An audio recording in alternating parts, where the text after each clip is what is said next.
faite à partir de l'image, enfin des photos qui ont été prises pendant la descente et une fois à l'atterrissage. Je vous en montrerai quelques-unes tout à l'heure. Donc c'est une illustration du terrain sur lequel la sonde Huygens atterrit. Donc un terrain sur lequel il y a ce qui ressemble à des galets, mais ce ne sont pas des galets de roche, ce sont des galets de glace d'eau. La température à la surface de Titan, c'est moins 180 degrés. Donc l'eau est glacée, et la glace d'eau est aussi dure que la roche. Donc ce sont des galets de glace d'eau. Alors l'atmosphère de Titan, c'est principalement de l'azote, comme sur Terre, et du méthane. Méthane, molécule organique simple, qui donne naissance à toute une chimie organique complexe dans toute l'atmosphère, ce qui crée ces fameux aérosols, qui sont des grains de matière organique, qui grossissent lorsqu'ils descendent dans l'atmosphère et qui éventuellement se déposent à la surface. Alors ici, ce que l'on voit, ça ressemble à du sable, ça a la consistance du sable. D'ailleurs, cette consistance a été mesurée par Huygens à l'atterrissage. Ça a la consistance du sable, mais c'est un mélange de matière organique qui tombe du ciel et de grains de glace d'eau. Alors, des grains de glace d'eau, parce que comme on a sans doute atterri dans le lit d'une rivière, comme dans une rivière, les galets sont un peu cassés, frités, ça se transforme en sable. Et là, le sable, disons les grains de galets, ce sont des grains de glace d'eau.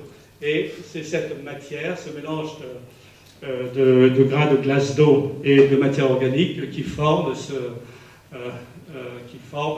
ce qui ressemble à du sable et qui a d'ailleurs la consistance et certaines des propriétés du sable.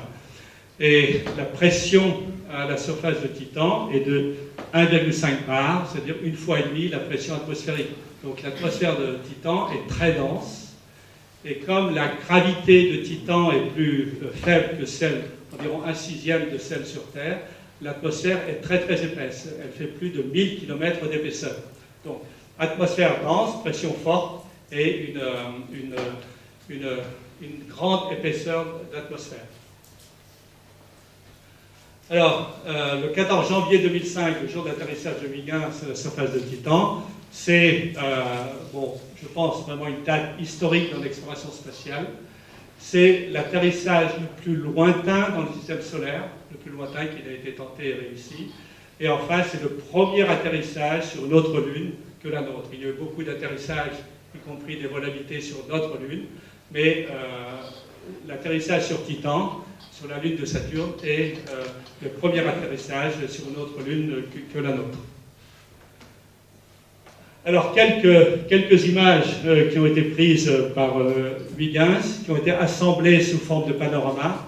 Alors, ce que je devrais dire, c'est que la sonde sous parachute, elle tournait. Alors, la caméra regardait dans une direction, mais du fait que la sonde tournait, la caméra prenait des images successives qui ont permis de reconstruire des panoramas. Alors, voici l'un des panoramas qui a été reconstruit à partir d'une trentaine d'images. Et ici, alors c'était à une altitude de je pense, 10-20 km d'altitude. La dimension de ce panorama est de l'ordre de 25 km. Donc je rappelle, données essentielles, 2h27, 28 minutes de descente, 1h12 de données à la surface, donc 2h27 de descente et de données pendant la descente, 1h12 à la surface, et en tout 5h50 de fonctionnement et de détection de signal à partir des télescopes au sol. Alors, pour illustrer comment Huygens a levé le voile de brume, donc Titan, une lune enrobée de brume très épaisse, qui fait plusieurs centaines de kilomètres d'épaisseur. Donc voici une image que la sonde Voyager avait obtenue de Titan. La sonde Voyager avait une caméra qui regardait dans le visible. Il n'était pas possible, dans la lumière visible, de pénétrer, de regarder regarder à travers cette épaisse couche de brume. Donc la surface de Titan est restée totalement inconnue jusqu'à ce que Cassini fasse quelques observations en infrarouge et surtout que la sonde Huygens nous révèle vraiment, en passant à travers cette brume, et en fait en descendant sous la brume, jusqu'à ce que la sonde Huygens nous révèle vraiment quelle était la surface de Titan. Et voici ce que la sonde nous a révélé.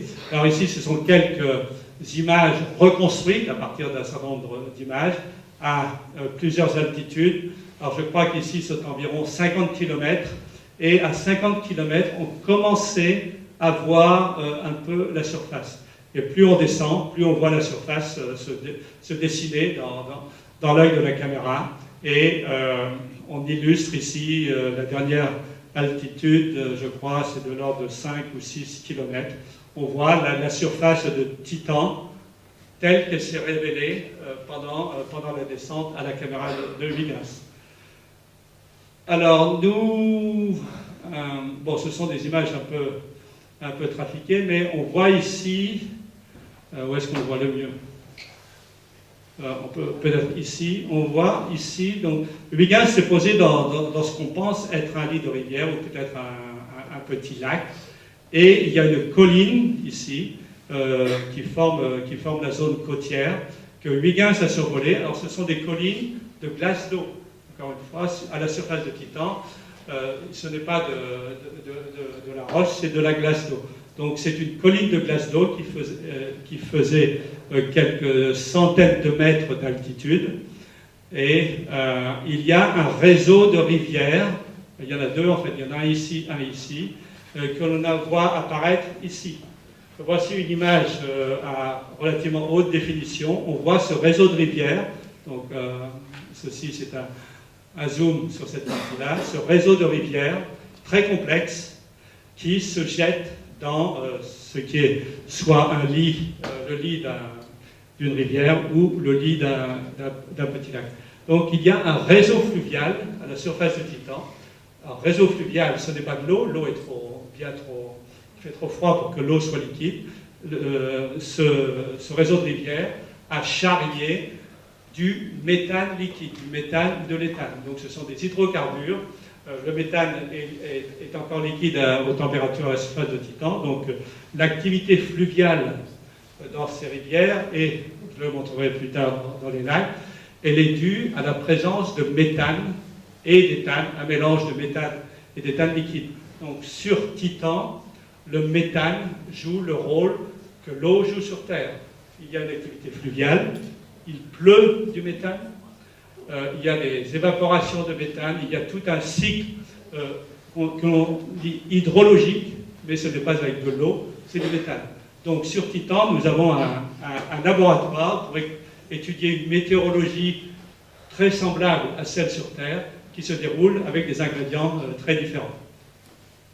Et voici l'image, la photo qui a été prise par la sonde Huygens après l'atterrissage. Et voici les galets, quelques-uns des galets qui ont été observés dans le champ de vue de la caméra.